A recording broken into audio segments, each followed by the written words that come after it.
Welcome to R5 TV news.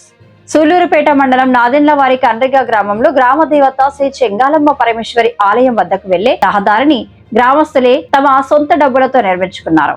దాదాపు 200 కుటుంబాలు ఉన్న ఈ గ్రామంలో గత 10 సంవత్సరాలుగా రోడ్డు కోసం ప్రభుత్వాన్ని ఆశ్రయించిన స్పందన లేకపోవడంతో ప్రజలే ముందుకొచ్చారు. దేవస్థానం వద్దకు వెళ్లేందుకు ఇబ్బందులు ఎదుర్కొంటున్న నేపథ్యంలో తాత్కాలికంగా అయినా రహదారి నిర్మించుకోవాలని నిర్ణయించారు.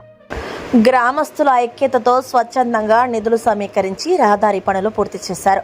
ఇప్పటికైనా ప్రభుత్వం స్పందించి శాశ్వత రహదారి నిర్మాణం చేపట్టాలని గ్రామ ప్రజలు కోరుతున్నారు. రోడ్డు సౌకర్యం కలగడంతో దేవస్థానం వద్దకు భక్తులు సులభంగా చేరుకుంటున్నారు. ఈ నెల 21 నుంచి 26 వరకు చెంగాలమ్మ పరమేశ్వరి అమ్మవారి ఉత్సవాలు ఘనంగా జరుగుతున్నాయి. కొత్తగా నిర్మించిన రహదారి వల్ల ఉత్సవాలకు మరింత ఊపు వచ్చింది.